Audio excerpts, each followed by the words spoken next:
Okay. Where'd it go? Here it is. Suppose one of Miguel's scores from the water hole is selected at random. What's the probability that it will be at most 5? So here's 5. The probability of at most 5, this is a probability distribution. So the probability of 3 is 0.15 and probability of 4 is 0.4. Probability of 5 is 0.25. So at most 5 is the probability of the sum of those three. And so that's why the answer for those three is 0.8, 0.15 plus 0.4 plus 0.25.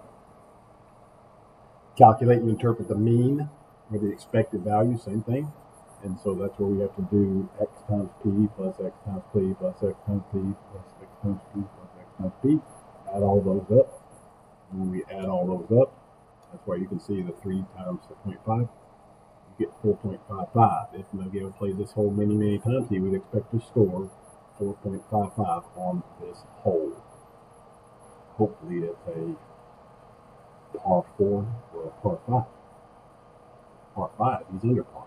Par 4, he's over par. Par 3, he's not doing very good. Anyway.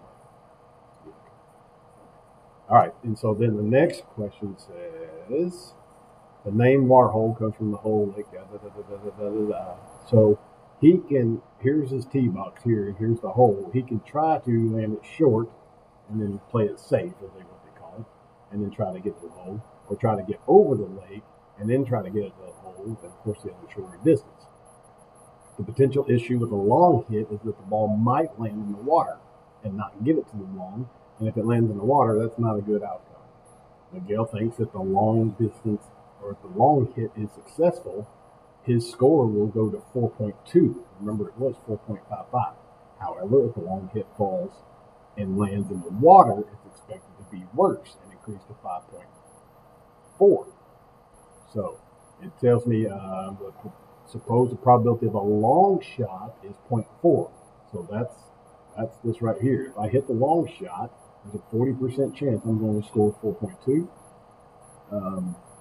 And so that must mean 60% of the time I don't make it and I land into the water. So 60% of the time I'm 0.5. I'm sorry, 5.4. So on the approach shot, to hit the short shot or hit the long shot, it's better in terms of, let me change that one right here. Oops, long shot. What is that?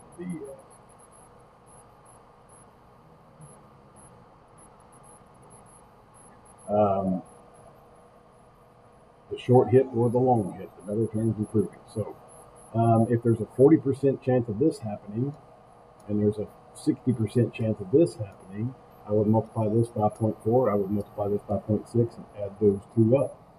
And when I do that, I would get 4.92. 4.92 is worse than 4.55. So I should not try to land the long shot. I should try to make it a short shot. Because in the long run, I'm going to score 4.2.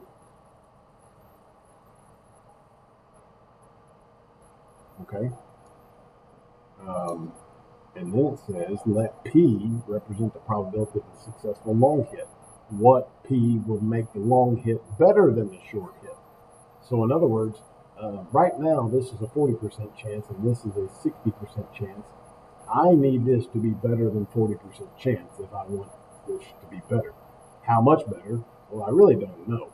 But I know currently this is 40% and this is 60%, so I'm going to make this basically 4.2 times x. And that's going to, hopefully I can solve for this. And if this is 4.2 times x, this is 5.4 times 1 minus x. And so I need those values to be less than 4.55 if I want it to be better than. So this 4.2 times x is 4.2x. This 5.4, I'll distribute it, and that will be 5.4 and negative 5.4. And this is equal to the 4.55. Move this 5.4 over here, negative. Subtract these two, and I'll get negative 1.2. And so I'll divide by negative 1.2, and I'll get 70.83. So for the long approach, I need to hit it 70% of the time instead of the 40% of the time. If I can do that, then the long approach will be better. Okay, hopefully that helps. Construct the probability. So we got company F sells fabrics as fat quarters, which are rectangular fabrics. Occasionally manufacturer produces results. In a fat quarter has more than 2 defects, it cannot be sold and it's discarded. Let the random variable y represent the number of defects on a fat quarter that can be sold by company F. This is the probability distribution of X, which is the number of defects. Well, if it has more than 2 defects, I can't sell it. So I got to get rid of the 3 and the 4. The only ones possible are the 0 and the 1 and the 2. And if I add up the 0 and the 1 and the 2, that's 0.5. Well, let's just subtract this. That's 0.92. If I add these 3 up, that's 0.92. So that has to happen. And then to get 0, it's 0.58 out of the 0.92. This is 0.23 out of the 0.92, and this is the 0.11 out of the 92. And so that is going to show me my new probability model. Because here's the 0.58 out of that, there's the 1, here's the 0, or that's the 0 and that's the 1. So the 1 ends up being the 0.63. I'm sorry, the 0 ends up being that. The 1 ends up being that, and the 2 ends up being that. And here I'm showing the 0.58, that's these 3 added together to give me the 0.92. So that's the probability it's going to be less than 2. So given that it's less than 2, there's a 0.58 of this happening. Okay? Determine the mean and standard deviation of y. And so that's just following my little formula here. 0 times this plus 1 times that plus 3 times that. And so that gives me 0.49 as the mean, and the standard deviation is 0 minus the mean squared times 0.4363. 1 minus the mean squared times, so there's all that, and it ends up being 0.7. Okay?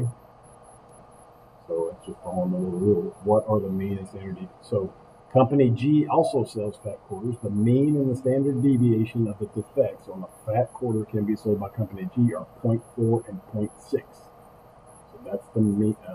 That's the mean and the standard deviation. The fat quarters sell for $5, but are discounted by $1.50 for each defect found. What is the mean and the standard deviation of the selling price by the company G?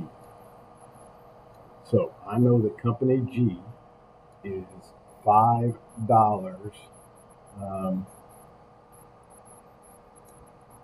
$5 minus, because I'm discounted $1.50 for everyone found, and there's a 0.4 for the mean. And then the 0.66 is only subtracted by the 1.5 because the $5 is not affected by the standard deviation. And so the mean is 4.4 and the standard deviation is 0.9.